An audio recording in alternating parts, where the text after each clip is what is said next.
Assalamualaikum, Sampurasun, Om Swastiastu, salam sejahtera untuk kita semua. Ketemu lagi di channel Jiwa Tua 2. Nah teman-teman, kali ini di video saya ini akan bahas mengenai Perang Jawa, perang antara Pangeran Diponegoro dengan Belanda yang terjadi di tahun 1825 dan sampai 1830. Nah kebetulan perang ini itu dimulai di bulan Juli. Ini pas di bulan Juli. Mulai pecah perang itu sekitar tanggal 20 Juli 1825. Nah kebetulan saya kemarin jalan-jalan dengan komunitas sejarah Kandang Kebu di Facebook Kandang Kebu Yogyakarta, semacam ya kita ke tempat-tempat bersejarahnya Pangeran Diponegoro yang di museum dan kemudian di Gua Slarong itu. Salah satu tempat terkenal yang berkaitan dengan Pangeran Diponegoro. Nah di sana saya mendapat banyak cerita mengenai Gua Slarong dan Pangeran Diponegoro. Mau tahu ceritanya bagaimana hubungan antara Pangeran Diponegoro dan Gua Slarong? Simak setelah yang satu ini.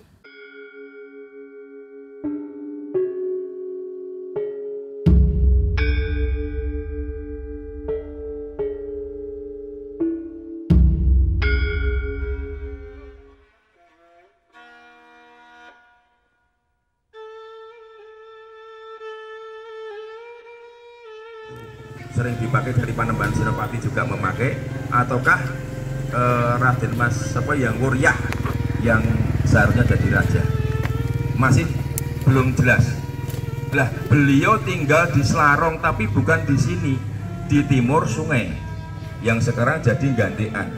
Kenapa kok nggak di sini? Karena nggak mungkin yang namanya pangeran kok tinggal di wilayah yang kurang subur, apalagi menyeberang dua sungai, itu pantangan. Kemudian Pangeran Slarong mendirikan pesantren dan sebagainya, mengelola wilayah sini yang sebelumnya sudah menjadi perkampungan muslim. Diteruskan oleh Panembahan anaknya yang kemudian bergelar Panembahan Slarong I, anaknya yang bernama Raden Mas Abdullah. Dari sini jelas ini adalah perkampungan. Ini nanti terkait dengan kenapa Pangeran Diponegoro bermukim di sini, Raden Mas Abdullah. Raden Mas Abdullah diteruskan anaknya namanya Raden Mas Wongso Sarkoro. Nah, Sarkoro ini kode bahwa sudah terjadi pernikahan politis dengan Mangir. Karena kalau Mangir itu pasti koro. Kemudian sudah bukan Panembahan, anaknya lagi namanya Kentol Reso Boyo. Saiki seko jenenge wae, Reso iku menahan, Boyo itu bahaya, berarti beliau itu punya peran penting dalam penjagaan negara. Dugaan saya karena ayahnya bernikah dengan Mangir dan Mangir saat itu adalah pelabuhan besar, maka ada tugas terkait dengan penjagaan wilayah selatan. Resoboyo punya anak lagi, sering disebut dengan Soboyo. Sebenarnya sama, cuma Resoboyo kedua. Kentol gelarnya. Kentol itu bukan Demang, penguasa kecil semacam apa yo kayak raja kecil tapi di bawah raja, bukan diperintah. Kemudian digantikan oleh anaknya Kentol Wongso Menggolo. Ini yang kemudian melahirkan banyak Demang di Kulon Progo di mana-mana. Karena perannya, karena nama itu mengandung makna.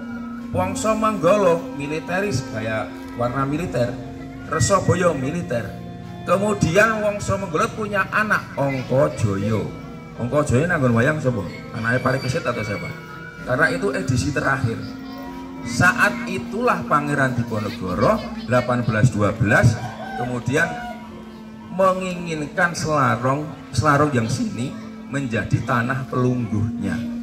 Jadi ceritanya ketika Kesultanan Mataram berdiri, Slarong ini sudah menjadi tempat permukiman muslim yang kuat dan tempat ziarah yang terkenal selain Imogiri, selain Guwa Langse dan sebagainya. Sudah sangat terkenal.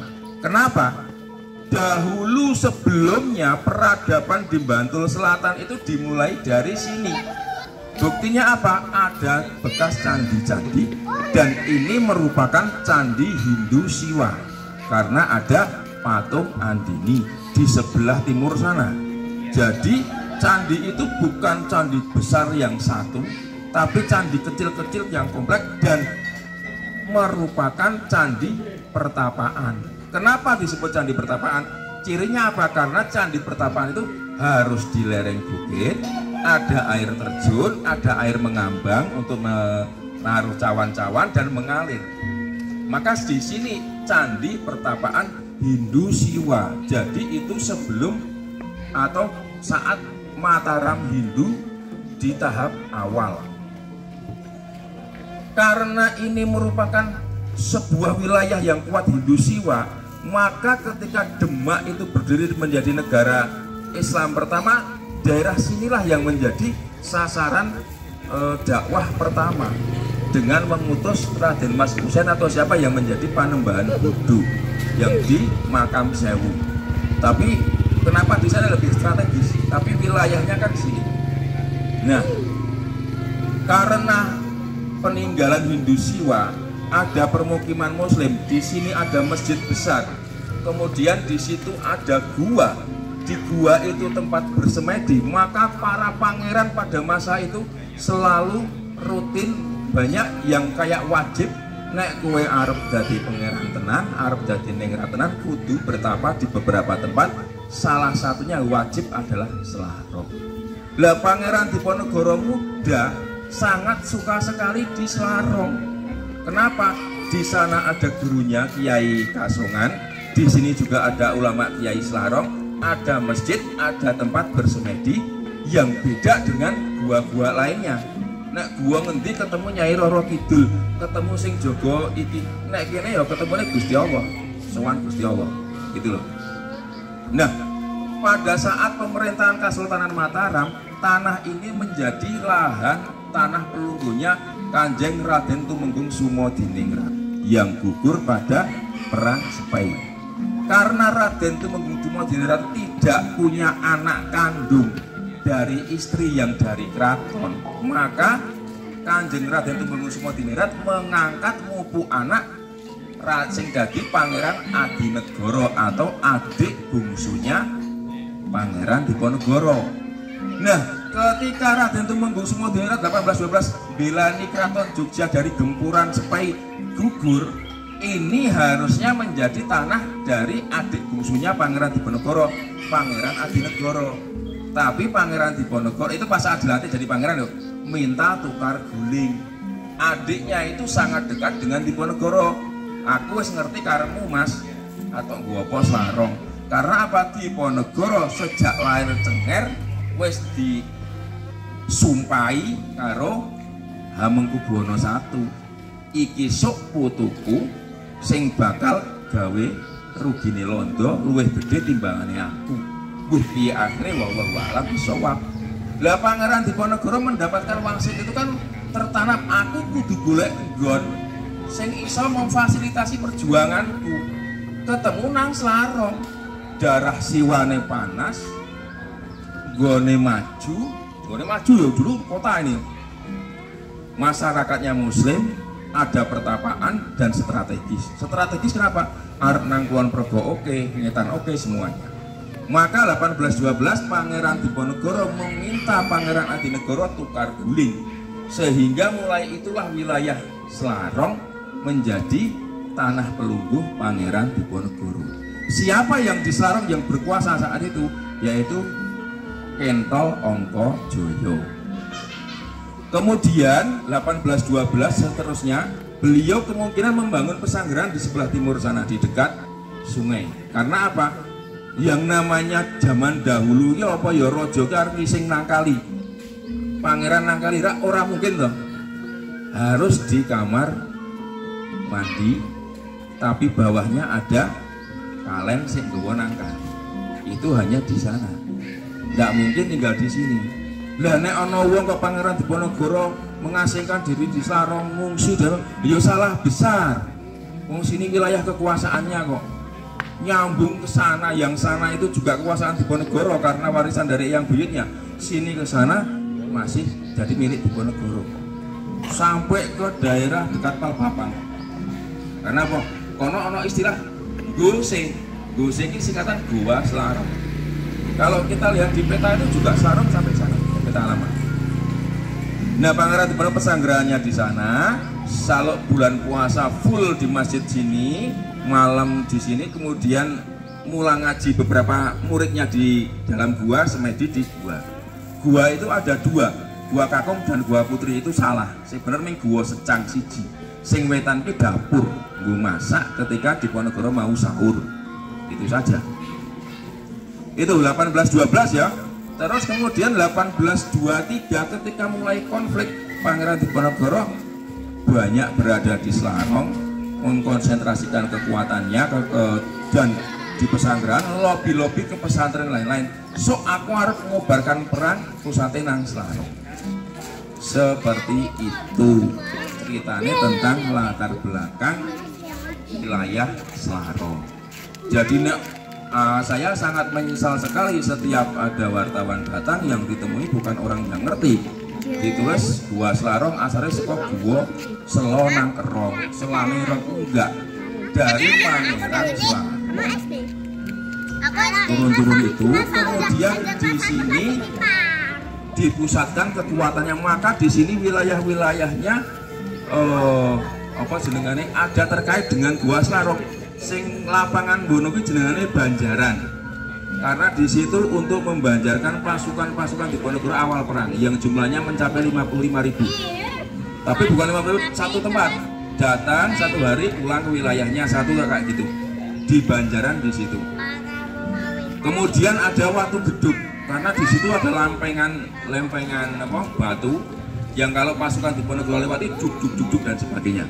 Disitulah kemudian setelah perang Diponegoro pasukannya yang dari prajurit Daengan Sulawesi bertempat tinggal di situ. Karena setelah perang Diponegoro, pendukung Diponegoro yang tinggal di desa Slarong itu nggak nyampe 10% yang masih hidup. Karena pernah dibumi hanguskan 2 kali. Terus sini Kembang Putihan, artinya ada kata putih terkait dengan kegiatan keagamaan.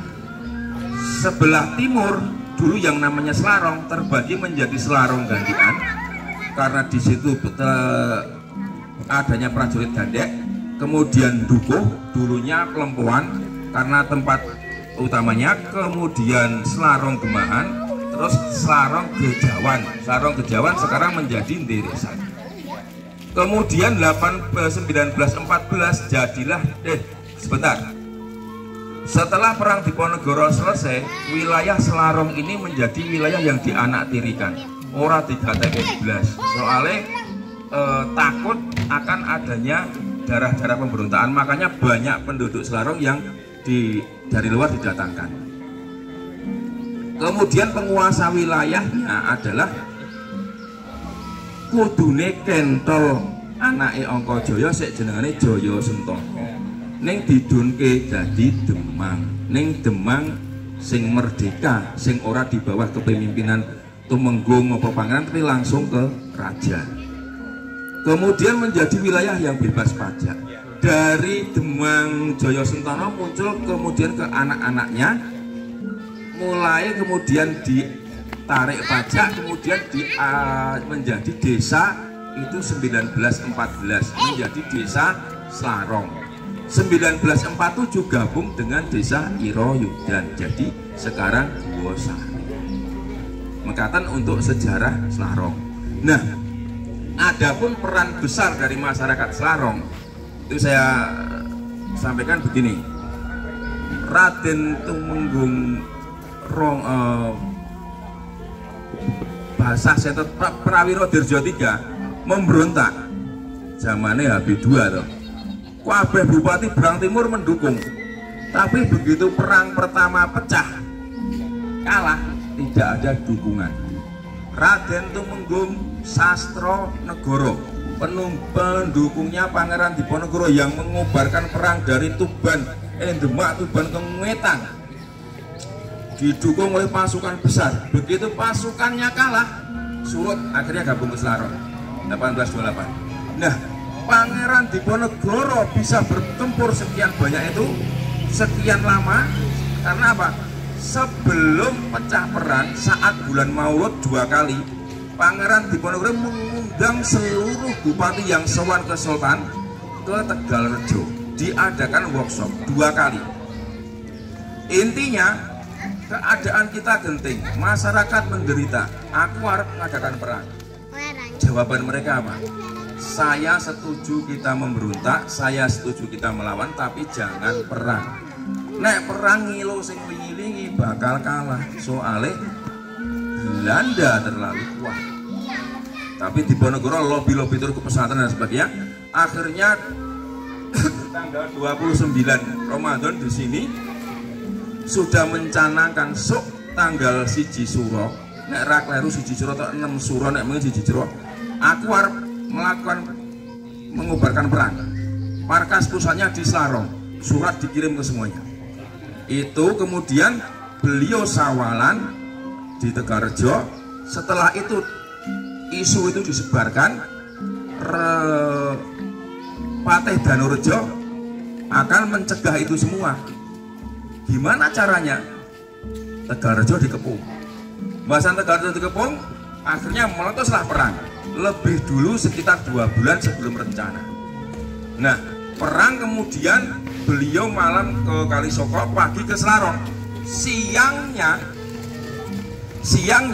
Selarong digempur Belanda dan Macanan. Pertempurannya di sebelah timur sungai di Dusun Dukuh. Tapi masyarakat Selarong ini ya tekan Bantul kono, tekan Mangir, tekan Wetan Pal bapak jenengan itu. Nalan kono kabeh. Mangir kono kabeh wis siap. Akhirnya pertempuran itu bisa dimenangkan. 10 bupati tertangkap, mereka dilawan. Padahal saat itu Diponegoro baru punya pasukan 200 prajurit yang siap tempur yang dibawa Pangeran Adinegoro, sama pasukan kawalnya mungkin nggak lebih dari 40, sama pendekar-pendekar yang lainnya. Nah, kok bisa dikalahkan? Kenapa? Karena sudah terlatih sebelumnya, sudah ada persiapan. Jadi bagaimana cara melawan senapan dan kuda? Itu dengan ketapel atau bandil. Kan wah, kaya bedel loh, asal delik, terus yang burine nggawa alu. Nah, begitu orang naik senapan, dia harus ngisi meneh, butuh berapa menit? Lihat, 1 menit 2 menit kan nambah tuh. Ada ruang waktu dibandil, kena dek.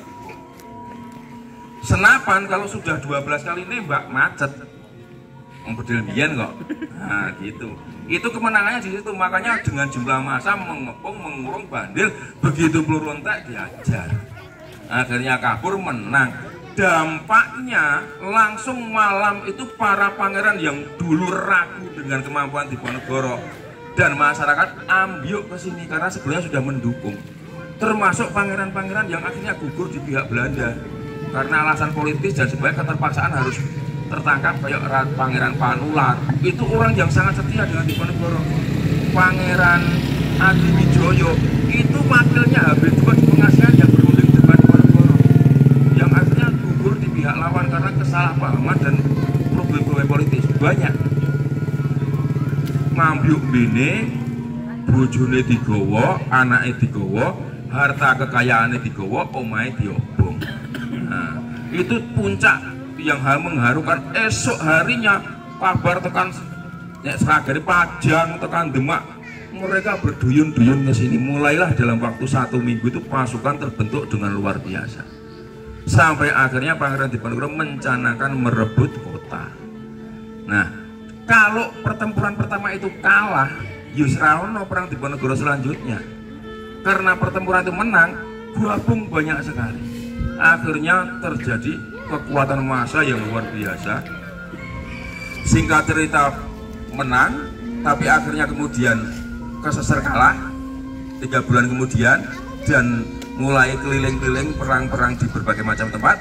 Kemudian 1 tahun kemudian mulai merebut wilayah utara sampai Slarong direbut, Bantul direbut, Mangir direbut, Kalisa direbut. Mulai susunan kekuatan luar biasa, gempur ngalor ke Prambanan, ke Kalasan, akhirnya puncaknya di Gelanggu. Itu terjadi pertempuran paling dahsyat. 10.000 pasukan Diponegoro melawan 9.000 pasukan Belanda. Tapi ingat, 9.000 pasukan Belanda dengan 10.000 beda. 10.000 pasukan Diponegoro itu orang yang benar-benar siap tempur. 9.000 pasukan Belanda itu sing 2.000 wong Kasunanan Surakarta sing gelem pelepramen dipeksa.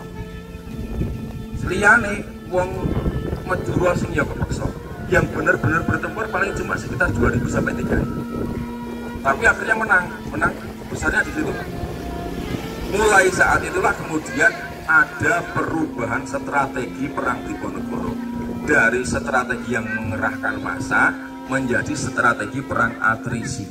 Belanda juga berubah menjadi benteng stelsel kui. Belanda membangun pos-pos banyak, Diponegoro mengurangi hampir 4/5 pasukannya dikembalikan ke masyarakat, yang lainnya diseragami benar jadi pasukan militer. Jadilah mulailah saat itu namanya perang modern pertama tercipta di situ. Dengan berbagai taktik dan berbagai macam yang kemudian menjadi gerilya dan sebagainya, kemudian tujuan dan sebagainya, kemudian ada intrik, ada berbagai macam, disitulah mulainya. Hingga akhirnya strategi atrisi itu berjalan sukses, strategi Belanda juga berjalan sukses. Tetapi akhirnya perang Diponegoro selesai. Dan selesainya itu sebenarnya bukan karena dugaan kalah perang, kalah apa. Tapi poin penting di sini adalah Pangeran Diponegoro ingin memenangkan peperangan tanpa harus memenangkan pertempuran. Gitu loh. Jadi pasukan itu perang, kalah rapopo. Yang penting perang dhisik, mundur. Sesuk perang meneh, mundur. Kan Belanda kehabisan tenaga. Misalnya perangnya saiki nang Madukismo, ajar der melayu ngidul, sesuk nang kono Slarong, sesuk nang kene. Begitu sampai selatan jalur dipotong. Pasukan Belanda itu mati bukan karena karena perang, tapi stres karena penyakit. Jalur terpotong. Oh, karena mereka apa? Mentalitas pasukan Belanda itu beda dengan pasukan yang sebelumnya. Kita ingat 1800 VOC dibubarkan. Setelah itu baru kerajaan Belanda berdiri. Orang-orang yang bertempur di pihak Belanda pada tahun 1825, 1826 itu prajurit-prajurit sing lahiran Nusantara yang sudah generasi kedua dan ketiga. Jadi nek omong-omongan nganggo basa Londo ya wis kagok. Jadi nek jenengan nonton ketoprak kok Londo muni, kamu orang jangan ke sana. Itu bener. Karena saat itu Belanda banyak memakai bahasa Melayu. Karena sudah generasi kedua, ketiga, keempat. Baru setelah didatangkan pasukan reguler 1826 itu baru benar-benar pasukan yang terlatih. Tetapi itu pun mentalitasnya nggak seperti yang, karena negara Belanda baru muda sekali, baru berumur 1814 kalau nggak salah, atau belum militarismenya belum terbentuk. Nah, mereka itu yang banyak kemudian salah satunya ada keinginan, Diponegoro menang wae, sesuk aku nang kene dadi pasukan bayaran dengan pangkat tertinggi. Itu ada. Makanya jenengan kalau mau melihat gambaran yang bagus, nonton film November 1828 ini Teguh Karya. Di dalam tubuh pasukan Belanda itu juga ada yang pro Diponegoro. Itu jelas, itu di dalam tubuh Pangeran Diponegoro ada yang karena sudah konflik politik. Itu saja kemudian perang. Tapi saya mau tegaskan satu lagi, apa sih dampak perang Diponegoro? Ketika beliau lahir di Wangsiti, iki sok putuku sing ngarep gawe kerugian Londo luwih gede timbangane aku. Dene pungkasane kok apa wallahu a'lam ora ngerti. Pangeran Diponegoro keentuk wangsit, kowe kudu perang. Aku ora ndek pasukan ora apa-apa. Artinya Diponegoro sudah tahu sesuk ki aku bakal kalah. Ning aku kudu perang. Mbok apa sebabnya aku kudu perang? Iki mesti ana dampak ke depannya. Dan terbukti setelah perang Diponegoro, anak buah Pangeran Diponegoro yang militer, yang pangkatnya tinggi-tinggi, karo prajuritnya dirangkul londo. Ora dipenjara, kayak jabatan dhuwur. Dadi mandor nang Palembang, nang Jambi dan sebagainya, nang sini. Kemudian yang santri-santri lari ke Jawa Timur, pelosok Jawa Tengah, mendirikan pesantren-pesantren. Generasi setelah dia pesantrennya semakin besar, generasi setelah dia semakin kaya. Yang keraton juga semakin kaya. Generasi setelahnya do kuliah sing pesantren kuwi do sekolah nang Baghdad, Kairo, Mekah, Madinah, terus Mesir itu banyak. Mereka di sana ada kenangan historis.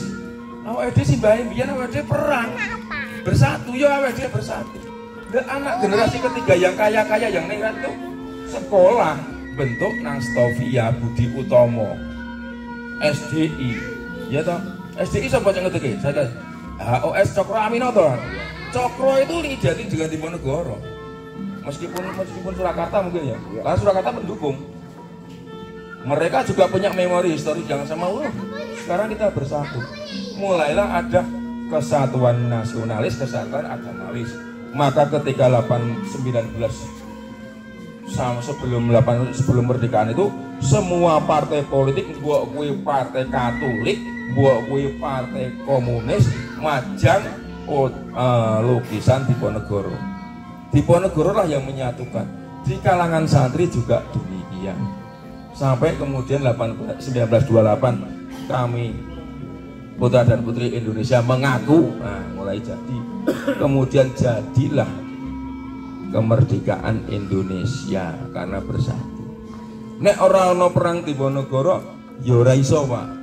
Ora iso. Masalahnya ngopo? Sing merdeka ya Yogyo merdeka dhewe, Solo merdeka dhewe, Jakarta merdeka dhewe. Yang mengikatkan semua itu adalah apa yang diperjuangkan Diponegoro dengan pasukannya itu yang membakar dan mengilhami semangat semuanya. Kenapa kok Pangeran Diponegoro mengilhami semua? Karena beliau berperang tanpa ambisi dinasti, tanpa ambisi jabatan. Perang murni untuk mendudukan Belanda kembali seperti dulu, jadi tentara bayarannya keraton, ngamanke, orang ngurusi budaya, orang ngurusi ekonomi, orang ngurusi adat, apa mana agama, wong kene ya tetap bersatu, menjalankan syariat Islam. Sing Islam menjalankan budaya Jawa menjadi wong Jawa sing sebenarnya. Karena beda loh Pak. Sultan Agung ngusir Belanda nang Batavia kan kekuasaan. Iya toh? Sultan Hasanuddin perang nang ya ngusir kekuasaan. Nek pejuangnya nek liyane sing Aceh lho, aku ora ngomong sing Aceh. Aceh beda. Beda memang kalau beda. Sik Nusantara iki nek tok teliti kabeh. Pejuang pahlawan iki ambisine kekuasaan sing ora ming loro. Pangeran Diponegoro karo Untung Suropati. Cek ranane. Untung Suropati kepeksa. Kuwi koyo novel uripe. Tapi murni mulus. Yang lainnya tuh koyo Mangkubumi mengejar Jogja itu juga kekuasaan. Bukan mengecilkan ya. Kemudian Panembahan Sultan Agung juga begitu. Terus apa meneh? Demak sekaligus yang menyerbu Malaysia, Malaka. Itu juga kekuasaan, ambisi kekuasaan. Diponegoro nggak ada ambisi kekuasaan, nggak ada ambisi dinasti. Soalnya perang aku jadi raja kok orang. Anakku kok jadi raja. Oke, nggak sampai. Gitu ya. Itu yang menjadikan kemudian semangat bersatu dengan Diponegoro itu. Nah, sekarang kita harus meneladani hal yang penting itu dan mengetahui betapa besarnya jasa Diponegoro dan eyang-eyang kita pada saat itu. Meneladani, mendoakan dan juga melestarikan cerita yang benar tentang Pangeran Diponegoro. Mau ceritanya gua sing salah. Harus dicoret itu. Diponegoro kira kecekel pindah kono pindah kene. Oh enggak bisa. Jelas wong Londo iki kalau Diponegoro kanca akrab kok. Oh, besti kok ngobrol-ngobrol yang ngerti kok. Terus Diponegoro piye misalnya apa piye? Nek sing paling salah ya Slarong. bahwa Slarong itu tempat persembunyian mengungsi, itu salah. Kemudian yang salah juga, perang Diponegoro melawan Belanda adalah perang senapan melawan tombak, salah. 1825-26 itu persenjataan Diponegoro itu lebih maju dari Belanda. Baru 1826 itu. Lah kok maju ya Diponegoro kong kali kong karo prajurit Bugis karo Mindanao sing Amerika sing digo koboi-koboi kan. Itulah nyata. Dan kalau jenengan ke selatan sana, gunung saiki sing digo kafe Puncak Rindu. Kan delok laut iki ketok. Nek ngulon meneh Progo kuwi mangir iki ketok. Dan dulu Mangir itu pelabuhan besar los tekan laut. Disitulah masuknya senapan-senapan. Karena ada laporan Belanda. Jadi prajurit yang Belanda Diponegoro nang dhuwur keker sono. Pak Dewakang masuk Pak Pinisi yang besar itu di sana, langsung kapal-kapal kecil dari Progo meluncur ke selatan jemput senapan. Dan terbukti pada pertempuran di Pajang Diponegoro kalah. Itu tas mesiu ini khusus das kulit ya. Senapan yang tertinggal itu senapan baru yang tidak diproduksi di Jawa.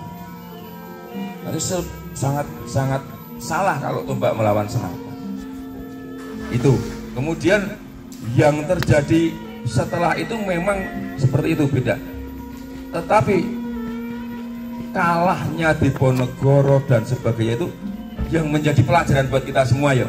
Itu justru banyak dari dalam. Ada friksi, ada ada ketergantungan pasukan kepada pemimpin. Misalnya saya pasukannya Sentot. Ketika Sentot terluka, saya dipindahkan ke pasukan itu ya enggak. Karena ada sejarah di belakangnya namanya perang desa.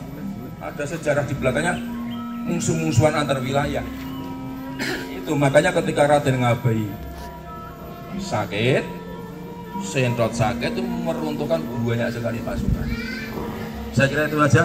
Matur nuwun, kalau ada yang mau disebut. Assalamualaikum warahmatullahi wabarakatuh.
Kali kurang ngono.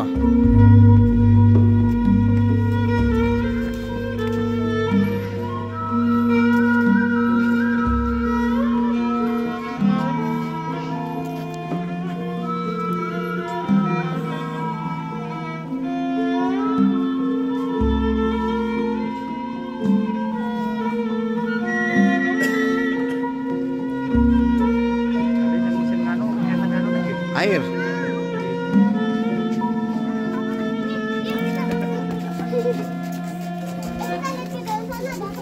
Ayo kita masuk. Dua kapok.